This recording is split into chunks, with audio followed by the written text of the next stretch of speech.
नीलेश जब इन बातों को बताता है तब उनके वचनों को सुनकर धनुष क्या प्रतिक्रिया देता है? कहता है, भवतः वृत्तांतम श्रुत्वा दृष्ट्वा च अहमपि स्फूर्तिम अनुभवामि एतादृशानि साधनानि सर्वेभ्यः दृष्टिबाधितेभ्यः सुलभानि भवेयुः। भवतः आपके वृत्तांतम, वृत्तांत को अर्थात ये जो घटनाक्रम पूरा सुनाया, वृत्तांत मतलब घटनाक्रम, श्रुत्वा सुनकर, तो आपके द्वारा बताए गए घटनाक्रम को सुनकर, दृष्ट्वा च देखकर, अहमपि मैं भी, स्फूर्तिम स्फूर्ति अर्थात ताजगी, अनुभवामि अनुभव कर रहा हूँ। निश्चित रूप से यह मेरे लिए नई जानकारियाँ हैं। तो नई जानकारियों को सुनते हैं तो निश्चित रूप से हम रोमांचित हो जाते हैं, आशान्वित हो जाते हैं। तो ऐसे ही धनुष भी नीलेश के वचनों को सुनकर आशान्वित हो जाता है, एक ताजगी का अनुभव करता है, स्फूर्ति का अनुभव करता है।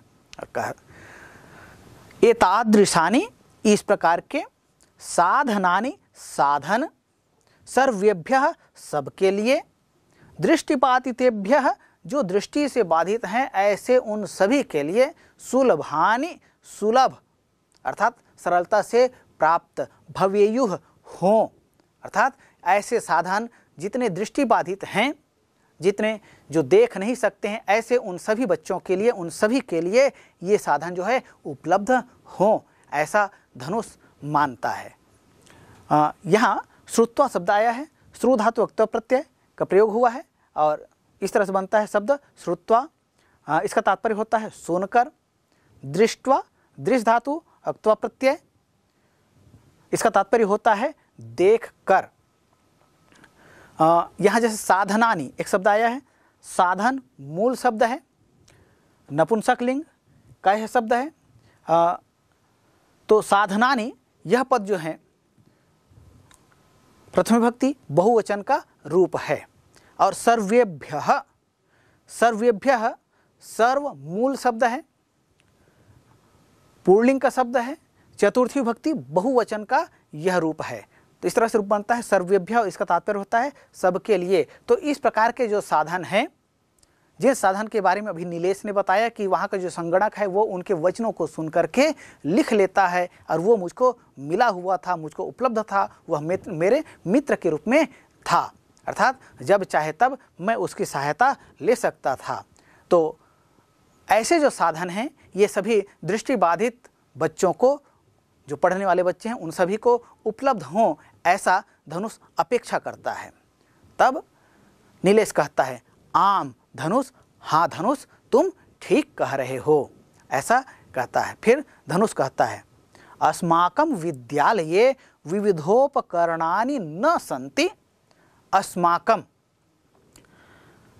अस्मद मूल शब्द है, षष्ठी विभक्ति बहुवचन का यह रूप है और इसका तात्पर्य होता है हमारा। तो विद्यालय, विद्यालय मूल शब्द है, सप्तमी विभक्ति एक वचन का यह रूप है और इसका तात्पर्य होता है विद्यालय में। तो हमारे, अस्माकं विद्यालय, हमारे विद्यालय में, विविधोपकरणानि, विविध धन उपकरणानि इति विविधोपकरणानि, यहाँ पर गुण स्वर संधि का प्रयोग हुआ है। तो हमारे विद्यालय में विविध प्रकार के उपकरण न संति नहीं हैं। ये जो तुम जितने बता रहे हो, आधुनिक यंत्रों के बारे में बता रहे हो, ये सभी हमारे विद्यालय में उपलब्ध नहीं हैं, ऐसी जानकारी धनुष जो है अपने मित्र नीलेश को देता है। तब नीलेश कहता है, क्या कहता है, ततः किम कर्तव्यम, तब क्या करना चाहिए। इसका मतलब ये है कि इस विद्यालय में मुझको संगणक जैसा कोई मित्र मिलेगा नहीं, तब हमें क्या करना चाहिए, ऐसा नीलेश जो है अपना प्रश्न उपस्थित करता है। तब धनुष कहता है, क्या कहता है, वयम सर्वे छात्राः आवेदनं कुर्याम यत अस्माकं विद्यालये समुचिता व्यवस्था भवेत्, तदैव अस्माकं मित्राणां विशेषावश्यकतायाः पूर्तिः भविष्यति। वयम सर्वे छात्राः, हम सभी छात्र, आवेदनं कुर्याम अर्थात आवेदन करते हैं, हम सभी छात्रों को आवेदन करना चाहिए। कुर्याम, क्री धातु, विधि लिंग लकार, उत्तम पुरुष बहुवचन का यह रूप है और इसका तात्पर्य है करना चाहिए। हम सभी छात्रों को आवेदन करना चाहिए। यत जिससे अस्माकं विद्यालये हमारे विद्यालय में समुचिता, समधन उचिता इति समुचिता, सम उपसर्ग है तो समुचित अर्थात भली प्रकार से ठीक ठीक व्यवस्था भवेत, व्यवस्था हो, भवेत भवेत मतलब होना चाहिए। भू धातु है, विधि लिंग लकार, प्रथम पुरुष एक वचन का यह रूप है और इसका तात्पर्य है होना चाहिए। तो हम सभी छात्रों को मिलकर आवेदन करना चाहिए जिससे हमारे विद्यालय में इस तरह के जो विशेष आवश्यकता वाले बच्चे हैं उन सभी के लिए समुचित व्यवस्था हो, ऐसा धनुष कहता है। फिर आगे कहता है, क्या कहता है, तदैव अस्माकं मित्राणां विशेषावश्यकतायाः पूर्तिः भविष्यति। तदैव, तदा धन एव इति तदैव, यहाँ पर वृद्धि स्वर संधि का प्रयोग हुआ है तो इसका तात्पर्य होता है इससे ही अस्माकं हमारे मित्राणाम मित्रों के विशेष आवश्यकता या विशेष धन आवश्यकता या इति विशेष आवश्यकता या, यहाँ पर दीर्घ स्वर संधि का प्रयोग हुआ है। आवश्यकता या, आवश्यकता मूल शब्द है, षष्ठी विभक्ति एक वचन का यह रूप है तो विशेष आवश्यकता की पूर्ति भविष्यति, पूर्ति होगी। इसके लिए क्या करना पड़ेगा, हम सभी छात्रों के द्वारा एक आवेदन लिखना होगा। आवेदन हम देंगे तो निश्चित रूप से उस आवेदन पर सुनवाई होगी जिससे हमारे विद्यालय में इस तरह से जितने विशेष आवश्यकता वाले बच्चे हैं उनके लिए समुचित व्यवस्था होगी और कोई भी हमारे विद्यालय को हीन नहीं कहेगा। जिस तरह से नीलेश अभी कह रहा है कि मेरे पूर्व विद्यालय में इस तरह की सुविधाएं थी, इस विद्यालय में नहीं है, इस तरह की बातें फिर नहीं होगी। ये सुविधाएं हमारे विद्यालय में भी सबके लिए, जो विशेष आवश्यकता वाले बच्चे हैं उनके लिए हो। इसके लिए हम सबको मिलकर एक प्रयास करना होगा, एक आवेदन करना होगा जिससे नीलेश जैसे जो हमारे मित्र हैं उन सभी के लिए विशेष आवश्यकताओं की पूर्ति इस विद्यालय में संभव होगी, ऐसा धनुष कहता है। अब इनके वचनों को सुनकर नीलेश कहता है, क्या कहता है, उत्तमः विचारः भवतः। हे मित्र, आपका यह जो विचार है यह बहुत ही उत्तम है। तो इस तरह से इस पाठ में हमने देखा कि दो मित्र हैं, धनुष और नीलेश, वे दोनों किस तरह से विशेष आवश्यकता वाले बच्चों के विषय में चिंतन करते हैं। निश्चित रूप से यह पाठ हम में भी विशेष आवश्यकता वाले बच्चों के प्रति एक चेतना जागृत करने का कार्य करती है और उन सब के लिए समुचित व्यवस्था विभिन्न विद्यालयों में होना चाहिए, इसके लिए यह बल देती है। और आजकल विभिन्न विद्यालयों में इस तरह की सुविधाएं शासन द्वारा उपलब्ध कराई जा रही हैं, कराई गई हैं। निश्चित रूप से यदि हमें आपको जानकारी नहीं है तो आपको अपने शिक्षकों से बात करनी चाहिए। उनके माध्यम से जो इस तरह के विशेष आवश्यकता वाले बच्चे हैं, इनके विशेष आवश्यकताओं की पूर्ति के लिए शासन द्वारा जो प्रयास किया जा रहा है, इसकी जानकारियां भी हमें प्राप्त होंगे। आइए अब इस पाठ के जो अभ्यास हैं उन्हें हल करते हैं। प्यारे बच्चों, अभी यहाँ जो अभ्यास दिए जा रहे हैं ये एक नमूने मात्र हैं। आवश्यक नहीं कि किसी परीक्षा में या विभिन्न परीक्षाओं में इनमें से ही प्रश्न पूछे जाएं, पाठ के आधार पर भी प्रश्न पूछे जा सकते हैं। तो आइए अभी ये जो अभ्यास पाठ में दिए हुए हैं इन्हें हम कल हल करते हैं। सबसे पहले निर्देश है रिक्त स्थानानि पूरयत, अर्थात रिक्त स्थानों की पूर्ति कीजिए। प्यारे बच्चों ध्यान दीजिएगा, जब कभी ऐसा निर्देश दिया जाता है तो कभी कभी कुछ विकल्प दिए जाते हैं, उन विकल्प में से सही विकल्प क्या है इसका चयन करना होता है।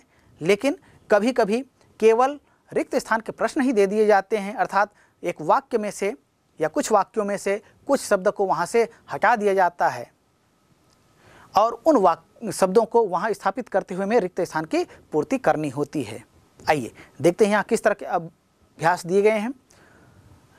प्रश्न है मम, फिर रिक्त स्थान स्थानांतरणम अस्मिन् नगरे अभवत,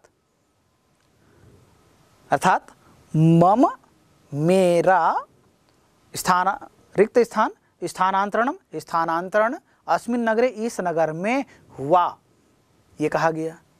तो ये प्रश्न जो है पाठ से संबंधित है। पाठ को हमने ध्यान से पढ़ा तब वहाँ पर नीलेश का यह कथन आया था, क्या कि मम मातुः स्थानांतरणम अस्मिन नगरे अभवत। तो यहाँ से वो पंक्ति आई है, किसके स्थानांतरण की बात की गई है? नीलेश की माता का। तो यहाँ हमको लिखना होगा मम मातुः स्थानांतरणम अस्मिन नगरे अभवत, अर्थात मेरी माता का यहाँ स्थानांतरण हुआ, ये कहेंगे। हो गया। चलिए आगे बढ़ते हैं। अगला अभ्यास है विद्यालयम रिक्त स्थान विशेषः मार्गः निर्मितः, अर्थात विद्यालय में विशेष मार्ग बना हुआ है लेकिन रिक्त स्थान है, तो रिक्त स्थान की पूर्ति करना है। तो विद्यालयम परितः दृष्टिबाधित मित्राणाम कृते विशेष मार्गः निर्मितः, विद्यालय के चारों ओर दृष्टिबाधित मित्रों के लिए विशेष मार्ग बना हुआ है। तो ऐसा करेंगे। परितः यह जो शब्द कहा जा रहा है इसके योग में द्वितीय विभक्ति का प्रयोग किया जाता है। तो विद्यालय के चारों ओर, यहाँ पर विद्यालय से होना चाहिए, विद्यालय से नहीं होकर क्या हुआ है? विद्यालयम। क्यों? क्योंकि परितः का योग होता है, तो परितः योगे द्वितीया, इस सूत्र से यहाँ पर विद्यालय में द्वितीय विभक्ति का प्रयोग हुआ है। चलिए अगला प्रश्न है द्वार मध्य रिक्त स्थान कक्षायाः संख्या लिखिता। द्वार मध्य, द्वार के बीच में, फिर रिक्त स्थान है, कक्षायाः कक्षा की, संख्या लिखिता, संख्या लिखी है, ये कहा गया। तो कैसे लिखा गया है इसके विषय में प्रश्न है। तो रिक्त स्थान की पूर्ति करते हुए लिखना है हमें। तो द्वार मध्य ब्रेल लिप्या कक्षायाः संख्या लिखिता, द्वार के बीच में ब्रेल लिपि से संख्या लिखी हुई है।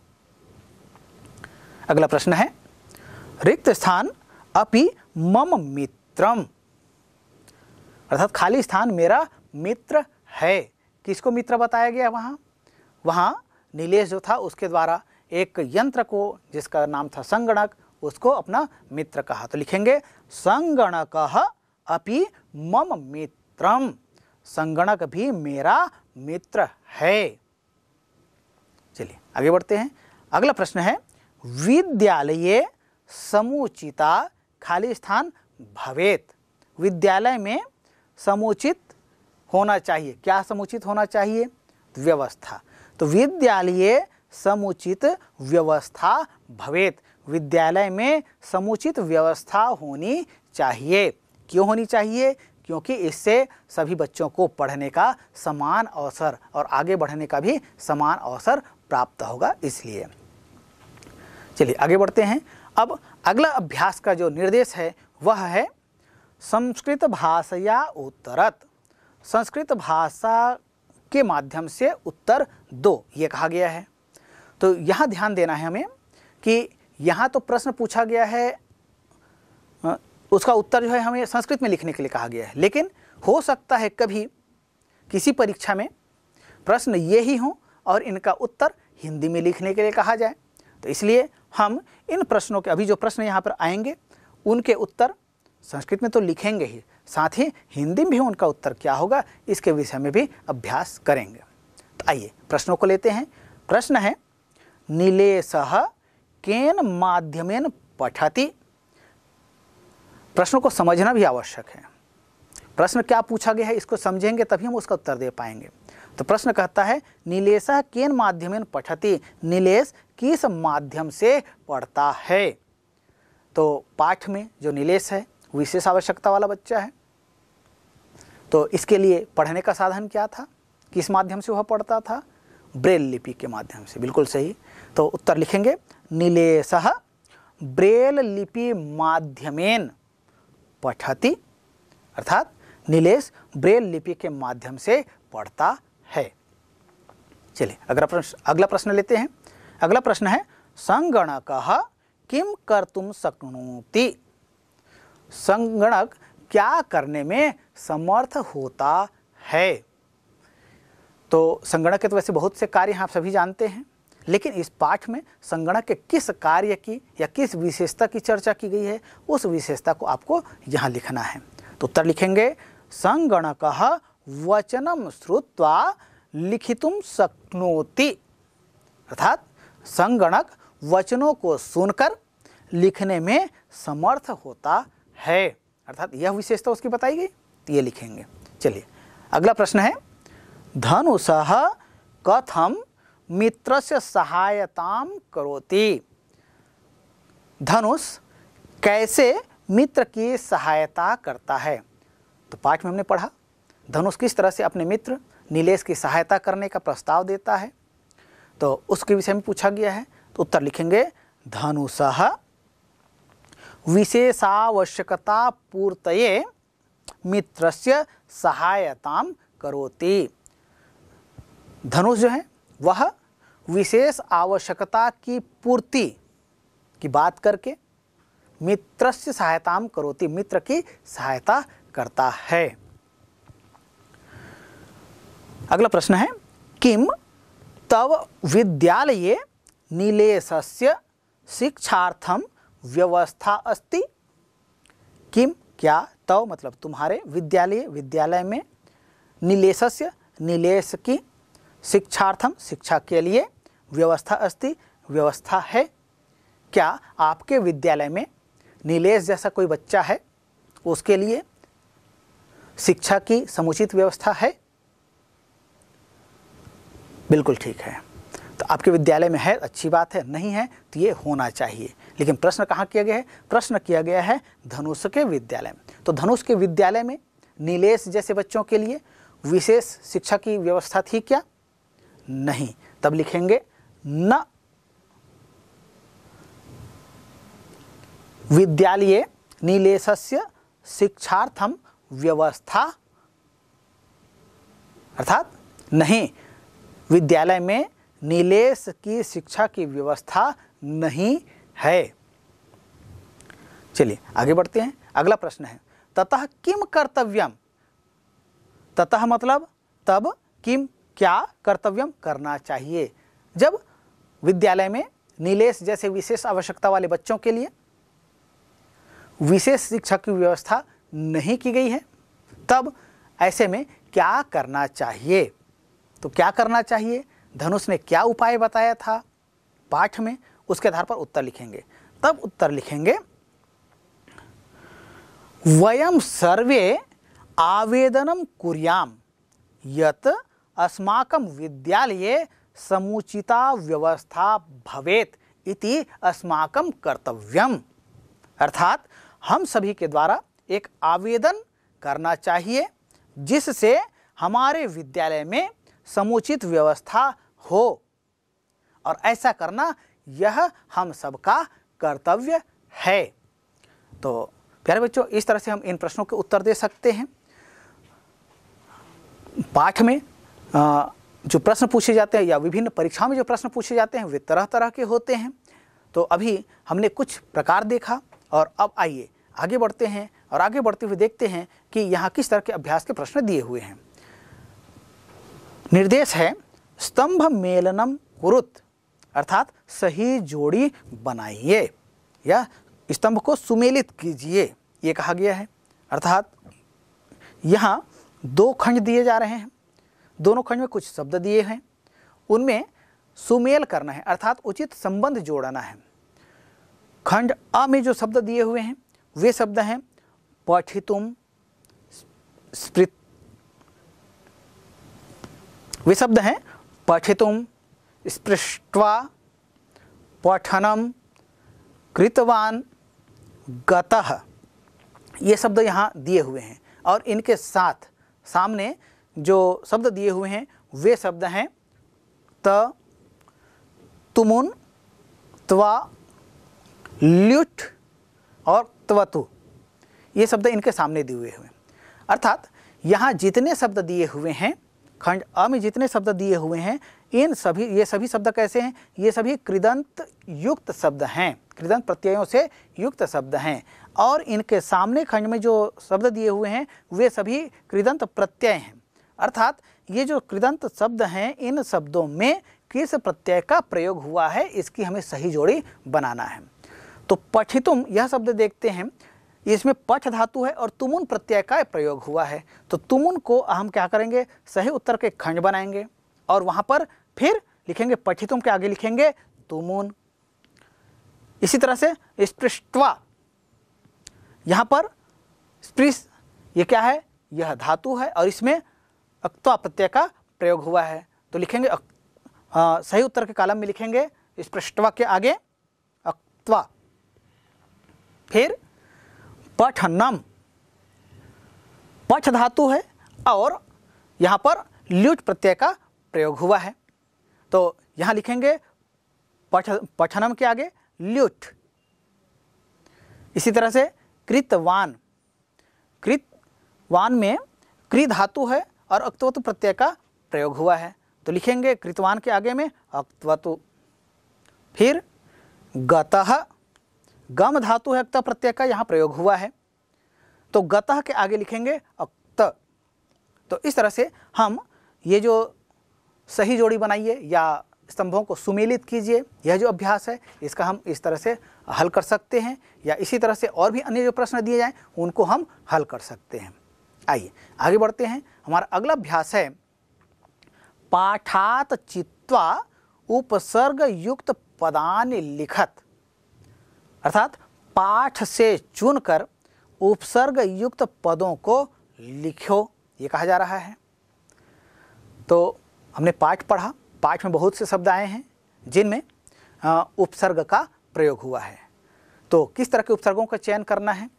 यथा एक उदाहरण दिया गया है, आगच्छतु, आ उपसर्ग है, गम धातु है, लोट लकार प्रथम पुरुष एक वचन का यह रूप है। तो जिस तरह से आगच्छतु शब्द है, इसी तरह से और कौन कौन से शब्द हैं जिनमें उपसर्ग का प्रयोग हुआ है, उन शब्दों को हमें चयन करके लिखना होगा।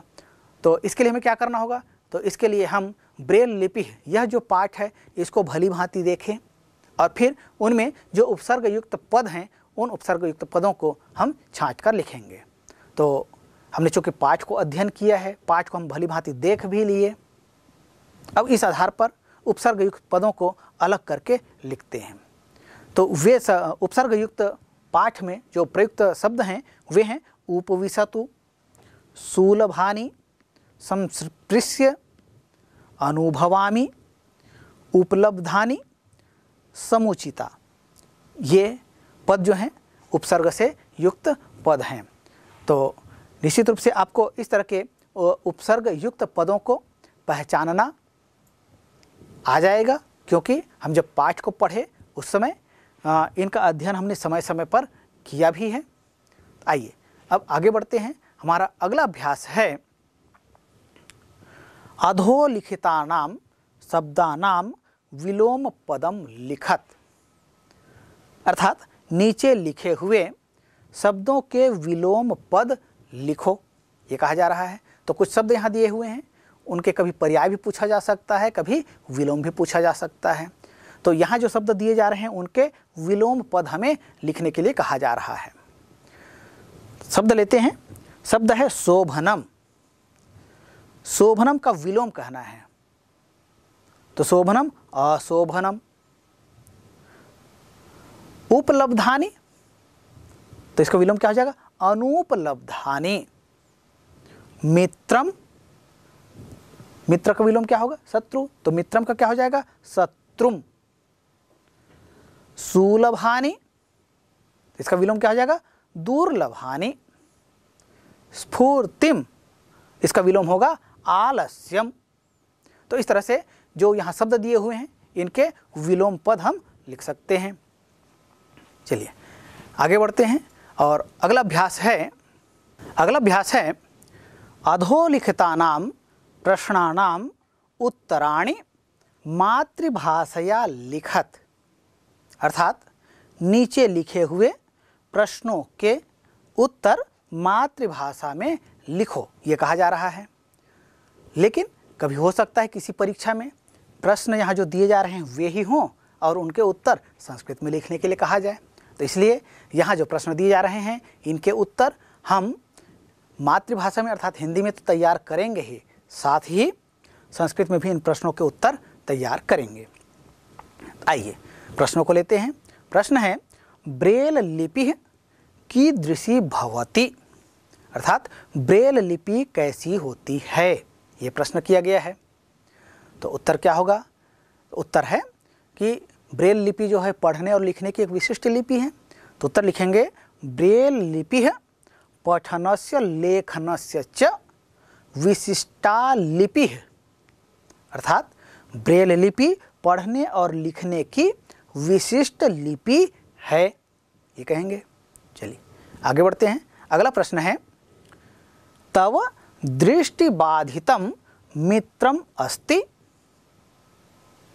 प्रश्न किया गया है तव मतलब तुम्हारे दृष्टिबाधित मित्रम, तुम्हारे दृष्टिबाधित मित्र है, अर्थात कोई तुम्हारा दृष्टिबाधित मित्र है। यदि है तो हम लिखेंगे आम, हाँ मेरा दृष्टिबाधित मित्र है, ऐसा कहेंगे। और यदि नहीं है तब क्या लिखेंगे? न मम दृष्टिबाधितम मित्रम, अर्थात मेरा दृष्टिबाधित कोई मित्र नहीं है, ऐसा कहेंगे। है तो आम कहेंगे, आम का मतलब होता है हाँ और न का मतलब होता है नहीं। यदि आपका कोई दृष्टिबाधित मित्र है तब लिखेंगे आम, हाँ, और नहीं है तब लिखेंगे न। तो न दृष्टिबाधितम मित्रम अस्ति या दृष्टिबाधितम मित्रम नास्ति, अर्थात मेरा कोई दृष्टिबाधित मित्र नहीं है। और यदि है तो आम मम दृष्टिबाधितम मित्रम अस्ति, हाँ मेरा दृष्टिबाधित मित्र है, ऐसा इसका उत्तर लिखेंगे। चलिए अगला प्रश्न है ब्रेल लिप्याम पुस्तकानि कुत्र उपलब्धानि भवन्ति। ब्रेल लिपि में लिखे हुए पुस्तक कुत्र उपलब्धानि भवन्ति, ब्रेल लिपि में लिखे हुए पुस्तक कहाँ उपलब्ध होते हैं? तो सामान्य रूप से ब्रेल लिपि में जो लिखे हुए पुस्तक हैं ये विभिन्न विद्यालयों में उपलब्ध होते हैं। साथ साथ जितने पुस्तकालय हैं वहाँ ये उपलब्ध होते हैं, जो विशेष संस्थाएं हैं वहाँ उपलब्ध होते हैं। तो विद्यालयों में भी आजकल ब्रेल लिपि से युक्त जो पुस्तकें हैं इनकी व्यवस्था शासन द्वारा किया गया है, समय समय पर किया भी जाता है। तो उत्तर लिखेंगे ब्रेल लिप्याम पुस्तकानि विद्यालयेषु उपलब्धानि भवन्ति। ब्रेल लिपि से युक्त पुस्तक विद्यालयों में उपलब्ध होते हैं। आपके विद्यालय में है कि नहीं, इसकी आपको जानकारी प्राप्त करनी है। तो इसके लिए क्या करना होगा? आपको अपने शिक्षकों से पूछना होगा, और कैसा होता है ये आपको वहाँ जाकर देखना भी चाहिए। चलिए आगे बढ़ते हैं। अगला प्रश्न है त्वम संगणकम जानासि। त्वम मतलब तुम, संगणक मतलब संगणक के विषय में, जानासि जानते हो, तुम संगणक के विषय में जानते हो, यह पूछा जा रहा है। यदि आप जानते हैं तो आप लिखेंगे आम, अहम संगणक विषये जानामि, ये कहेंगे। और नहीं जानते हैं तब लिखेंगे न अहम संगणक विषये न जानामि, नहीं मैं संगणक के विषय में नहीं जानता हूँ, ये कहेंगे। हाँ, लेकिन आज समय बदल रहा है, तकनीकी युग है, तो इसलिए जो विभिन्न तकनीक से युक्त यंत्र हैं, तकनीकी ज्ञान है, इन सब से हमें परिचित होना आवश्यक है।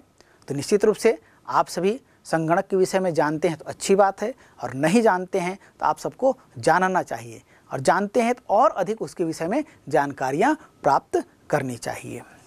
चलिए अगला प्रश्न है विद्यालये कीदृशी व्यवस्था भवेत्। विद्यालय में कैसी व्यवस्था होनी चाहिए, ये प्रश्न पूछा गया है। तब इसका उत्तर क्या होगा? उत्तर है विद्यालये विशेषावश्यकता बालकेभ्यः समुचिता व्यवस्था भवेत्।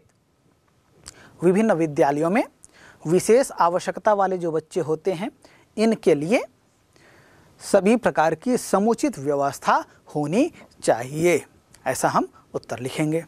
तो प्यारे बच्चों, अभी हमने यह पाठ पढ़ा ब्रेल लिपि है, और निश्चित रूप से इस पाठ के माध्यम से हमें इस चेतना का संचार होता है कि सभी विद्यालयों में जो विशेष आवश्यकता वाले बच्चे होते हैं, इनके लिए समुचित व्यवस्था होनी चाहिए, क्योंकि समावेशी शिक्षा ये सभी बच्चों का अधिकार है। सभी बच्चों को उचित शिक्षा प्राप्त हो, यह शासन का भी प्रयास है। हमारा भी दायित्व बनता है कि हमारे विद्यालय में यदि इनके लिए इस तरह की सुविधाएं नहीं हैं, तो वो उन सुविधाओं को उपलब्ध कराने के लिए जिस तरह से धनुष ने अपने विद्यालय में प्रयास करने की बातें कही हैं, वैसे ही हम सबका दायित्व बनता है कि हम सब भी अपने विद्यालयों में इस तरह की सुविधाएं दिलाने के लिए या उपलब्ध कराने के लिए अपना महत्वपूर्ण योगदान अवश्य दें। और साथ ही हमने इस पाठ के माध्यम से देखा कि इस तरह से सरल भाषा में संस्कृत में वार्तालाप किया जा सकता, संवाद किया जा सकता है किसी भी विषय को लेकर के। साथ ही साथ हम संस्कृत के विभिन्न व्याकरणिक पहलुओं से भी इस पाठ के माध्यम से परिचित हुए। निश्चित रूप से यह पाठ संस्कृत में वार्तालाप की दृष्टि से भी बहुत महत्वपूर्ण सिद्ध हो रही है। तो प्यारे बच्चों, अंत में सर्वेभ्यो नमो नमः।